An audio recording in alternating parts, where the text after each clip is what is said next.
नमस्कार। आज के इस खास विश्लेषण में आपका स्वागत है। आज का हमारा विषय बहुत ही गहरा है, कड़वाहट का बोझ। हम बात करेंगे इमोशनल हीलिंग की और उस छिपे हुए जहर को बाहर निकालने की जो हम अनजाने में अपने अंदर पाल लेते हैं। जब हम पुरानी कड़वी बातों को दिल से लगाकर बैठते हैं तो असल में नुकसान किसका होता है? चलिए आज इसी की परतें खोलते हैं। तो सीधा इस सवाल पर आते हैं, क्या पुरानी कड़वाहट पालना सच में खुद को ही सजा देने जैसा है?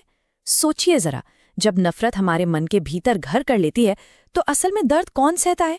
ये एक ऐसा सवाल है ना जो चीजों को देखने का हमारा नजरिया ही बदल देता है।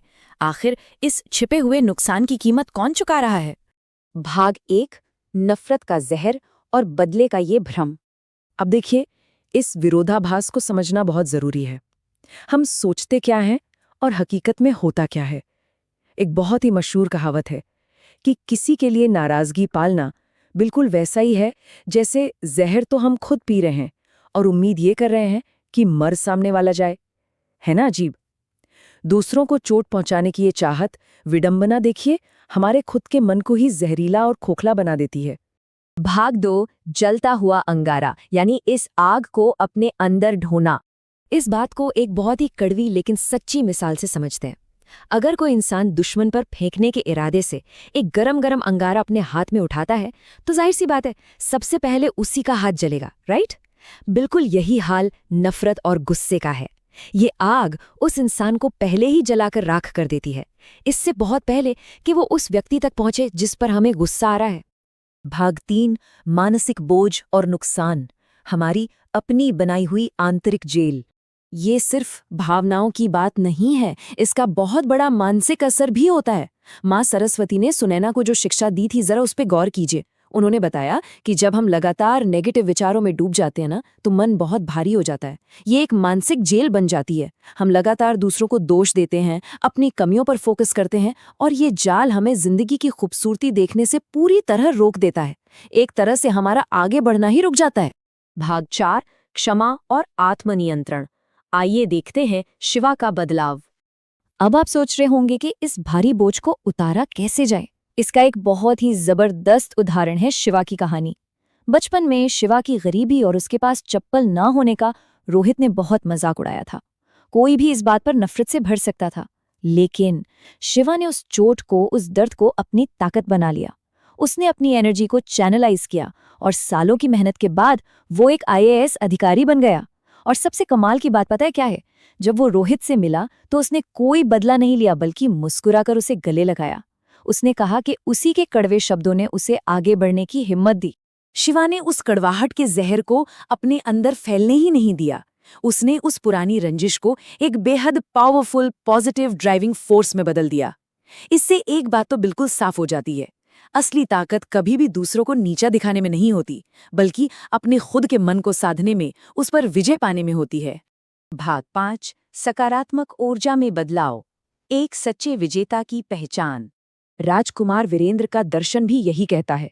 उनके अनुसार असली विजेता वो है जिसने अपनी इंद्रियों और अपने क्रोध को जीत लिया हो और जो दुश्मनों को भी करुणा से, यानी दया से जीत ले। तो यहाँ समझने वाली बात यह है कि किसी को माफ करना उस इंसान पर कोई एहसान करना नहीं है। सच कहूं तो ये खुद को उस मानसिक जेल से आजाद करने का सबसे जरूरी तरीका है, जिसमें हम अक्सर अनजाने में ही कैद हो जाते हैं। भाग 6, हीलिंग का मार्ग, एक नई मानसिकता अपनाना। इन सभी बातों को समझने के बाद सवाल आता है कि इसे अपनी जिंदगी में कैसे उतारें। ये इमोशनल हीलिंग असल में हमारी सोच से शुरू होती है। माँ सरस्वती की एक अमूल्य शिक्षा है। वो कहती हैं कि रोज सुबह उठकर खुद से कहना चाहिए, आज का दिन अच्छा होगा। सुनने में बहुत सिंपल लगता है ना, लेकिन ये कोई साधारण वाक्य नहीं है। ये हर दिन जानबूझकर अपने विचारों को बदलने और अपनी जिंदगी में पॉजिटिव एनर्जी को इनवाइट करने का एक अचूक तरीका है। यही चीज हमें मुश्किलों से लड़ने की अद्भुत शक्ति देती है। अगर हम इन सभी कहानियों के मेन पॉइंट्स को एक साथ जोड़ें तो रास्ता बिल्कुल साफ है। राजकुमार वीरेंद्र सिखाते हैं कि करुणा से क्रोध को जीता जा सकता है। वहीं रमेश की कहानी देखिए, कैसे बिना अपनी परवाह किए एक भूखे साधु की निस्वार्थ मदद करना उसे सच्ची शांति देता है। और विनय का अनुभव साबित करता है कि खुद पर विश्वास बनाए रखना और नेगेटिविटी को पूरी तरह से पीछे छोड़ देना ही हमारी सबसे बड़ी ताकत है। ये सब एक शुद्ध और साफ दिल के ही अलग अलग रूप है। और इसी विचार को समेटते हुए ये बात हमेशा याद रखने लायक है, कल कभी नहीं आता, इसलिए आज से ही खुश रहना और माफ करना सीखें। जीवन के इन भारी बोझों को ढोने की कोई जरूरत नहीं है। इस मरहम को आज और अभी से ही अपनी जिंदगी पर लगाने की जरूरत है।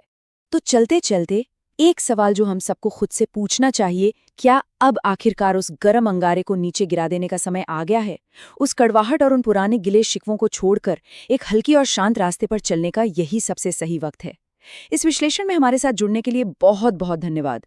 आगे बढ़ते रहिए और खुद को उस कड़वाहट के जहर से हमेशा आजाद रखिए। वीडियो बढ़िया लगी हो थोड़ी सी भी तो चैनल को सब्सक्राइब कीजिए और बेल आइकन को प्रेस कीजिए। Thank you.